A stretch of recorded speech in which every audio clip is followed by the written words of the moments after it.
Hello everyone, my name is Raman Soni. I am Performance Marketing Manager at Echelon Consulting Group. ये video बनाने का एक मकसद खास है। मैंने जो पुरानी वीडियो बनाई थी उस पर एक्चुअली काफ़ी यूजर्स की क्वेरी आई कि हम परफॉर्मेंस मार्केटिंग को कैसे एनहेंस कर सकते हैं, इंक्रीमेंटल ग्रोथ कैसे अचीव कर सकते हैं। तो उन्हीं कुछ क्वेश्चंस के आंसर मैं अपनी इस वीडियो के अंदर दूंगा। ये video basically cycle of growth के ऊपर होने वाली है। आइए साइकिल ऑफ ग्रोथ को समझते हैं हम 3 लेवल्स के अंदर। लेवल 1 जहाँ पे ROI एंड CAC बिल्कुल खराब है बिजनेस का, एंड द सेकंड पॉइंट जहाँ पे ROI एंड CAC कुछ कैंपेन्स का ठीक है लेकिन कुछ का सही नहीं है, तो उस चीज को हम कैसे सही करेंगे। And the third point is जहाँ पे ROI एंड CAC हमारा दोनों बिल्कुल सही है लेकिन फिर भी बिजनेस स्केल अप नहीं हो पा रहा है, तो उस चीज को कैसे स्केलेबल करेंगे हम। अब हम लेवल 1 डिस्कस करेंगे जहाँ पे हमने बताया था ROI एंड CAC जहाँ पे बिल्कुल ही खराब है बिजनेस का। सपोज एक डॉक्टर है जो अपनी गूगल एड्स के ऊपर वर्क करना चाह रहे हैं। यहाँ पे हम एक ऐसा सिनेरियो कंसीडर करते हैं। अब यहाँ पे स्टार्ट करते हैं हम एक सिंगल कैंपेन से। उस सिंगल कैंपेन पे the doctor is spending 50,000 rupees but he is not getting any fruitful leads. जहाँ पे उनका बिजनेस कन्वर्जन मैं कहूंगा कि वो 50,000 रुपीज अगर लगा रहे हैं तो सिर्फ 20,000 रुपीज ही निकाल पा रहे हैं। तो ऐसे के अंदर उनका बिल्कुल ROI बिल्कुल खराब है, CAC बिल्कुल खराब है। तो इस चीज को कैसे ठीक किया जा सकता है, इस चीज को हम सॉल्व करते हैं अपनी एक्सपर्टीज के थ्रू।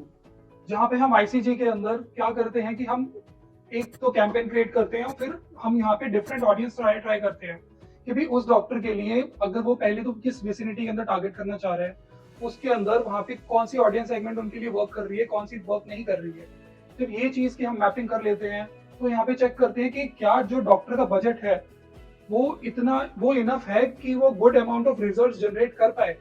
अगर नहीं तो हम ये चीज डॉक्टर को कन्वे करते हैं कि your budget should be minimum of like 1 lakh rupees for this particular month in order to generate good amount of leads. इस चीज को हम फर्दर समझते हैं डीप के अंदर थोड़ा। यहाँ पे एक डॉक्टर है जो कि 1 लाख रुपीज स्पेंड करना चाह रहे हैं। अब यहाँ पे मैं कहूंगा कि भी परफॉर्मेंस को मेजर करने के लिए हमारे लिए 2 की इंडिकेटर्स होते हैं। एक तो ये कि भी हम जितना पैसा स्पेंड कर रहे हैं उसके अंदर हमारी एड्स कहाँ दिख पा रही है। मतलब यहाँ पे एक तो हो गया कि हम हमारा बजट इतना अप्रोप्रिएट है कि नहीं, और दूसरा ये कि हम जो एड्स क्रिएट कर रहे हैं उन एड्स की रैंक क्या है, उनकी स्ट्रेंथ क्या है, वो इतनी कैपेबल है कि नहीं कि भी वो आपकी पोजीशन फर्स्ट या सेकंड के अंदर गूगल के अंदर ला पाए। गूगल का सिंपल से वर्किंग है कि भी आपकी एड्स जितनी ज्यादा पहली 2 पोजीशंस पे दिखेंगी उतना ही ज्यादा आपको आउटकम ज्यादा जनरेट होगा। अब इसी लेवल को अगर मैं 2 पॉइंट्स के अंदर फर्दर डिस्कस करूं कि मेरी ROI और मेरी CAC खराब क्यों है, तो मैंने एक तो बताया कि हमारा बजट ही इतना सफिशिएंट नहीं है कि भी हम फर्स्ट या सेकंड पोजीशन के लिए बेट कर सके। दूसरा ये कि हम जो एड कॉपीज बना रहे हैं या फिर हमारी एड रैंक बिल्कुल ही पुअर है। यहाँ पे एड रैंक काफी चीजों पे डिपेंड करती है, लाइक एड्स की थ्रेशोल्ड लिमिट क्या है, एड्स का क्वालिटी स्कोर क्या है, आपके कीवर्ड्स का क्वालिटी स्कोर क्या है, आप रेलेवेंट कीवर्ड्स यूज कर रहे हैं कि नहीं, आपकी बिडिंग बिल्कुल सही है कि नहीं, इन शॉर्ट आपकी एड्स फुली ऑप्टिमाइज है कि नहीं। आपकी जितनी ज्यादा एड्स फुली ऑप्टिमाइज होंगी उतना ही ज्यादा आपका कम बजट लगेगा आपको पहली 2 पोजीशंस में दिखाने के लिए। तो अगर हम ये दोनों पॉइंट्स अपने बिल्कुल इन प्लेस कर लेते हैं तो इस तरीके से हम अपने कैंपेन को धीरे धीरे करके उसकी परफॉर्मेंस बढ़ा सकते हैं।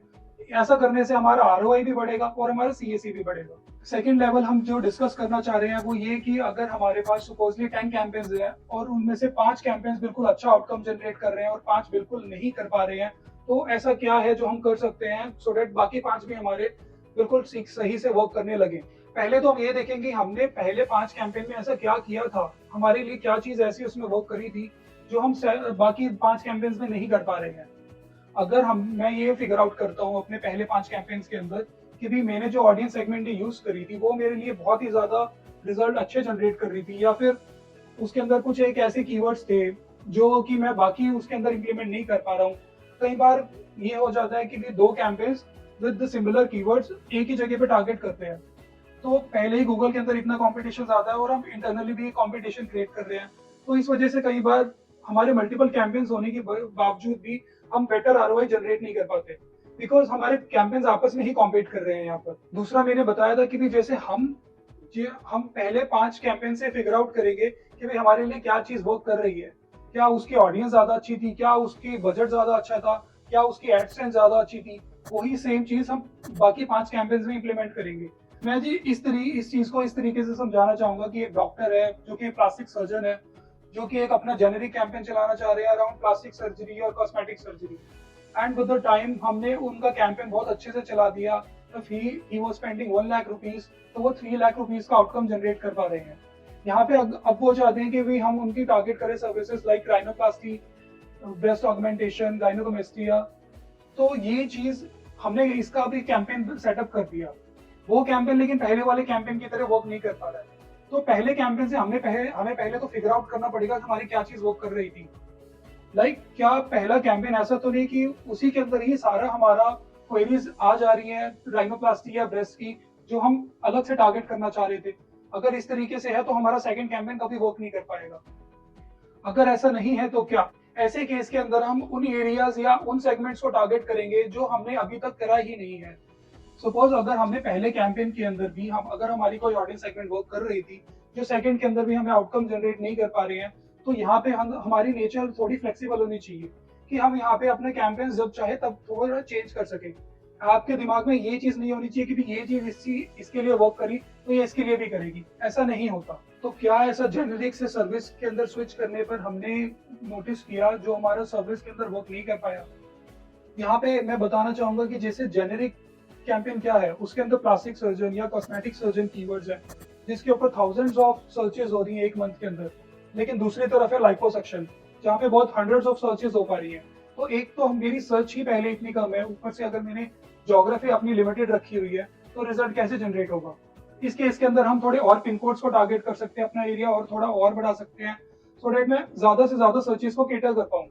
सेकंड सिनेरियो जहाँ पे मुझे रिजल्ट नहीं आ रहा है यहाँ पे, कि अगर मैंने स्पेसिफिक 10 कीवर्ड्स ही यूज किए हुए हैं, लाइक राइनोप्लास्टी अगर मेरी सर्विस है तो rhinoplasty doctors in Delhi, rhinoplasty in Delhi, nose job in Delhi, इस तरीके से मैंने कुछ एक specific set of keywords use कर लिए, लेकिन वो मेरे को इतना आउटकम अच्छा जनरेट नहीं कर पा रहे। Now we have to check our search terms regularly कि सर्च टर्म्स के अंदर यूजर क्या सर्च कर रहा है। जो मेरा कीवर्ड था, क्या यूजर उससे बिल्कुल डिफरेंट क्वेरी पुट कर रहा है? Like if user is searching for knows surgery in Delhi and your keyword was nose job in Delhi with the exact match, तो ऐसे के अंदर यूजर को कैसे आपकी एड दिखेगी? So in this particular case you can also include the queries like nose surgery in Delhi और best nose job doctors in Delhi. इस तरीके के कीवर्ड्स भी जो आप पहले यूज नहीं कर रहे थे, उसको भी अपने पोर्टफोलियो में ऐड कर सकते हैं।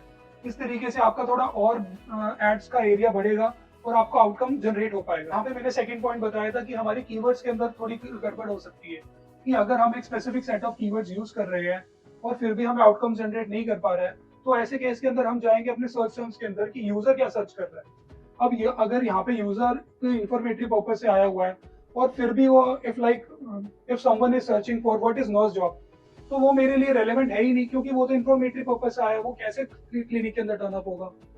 क्योंकि ऐसे यूजर्स पहले 10 वेबसाइट को स्क्रॉल करते हैं, उनको खंगालते हैं और फिर वहां से इंफॉर्मेशन वेरीफाई करने के बाद अपना मन बनाते हैं, और फिर उसके बाद भी उनकी सर्च टर्म डिफरेंट ही रहती है।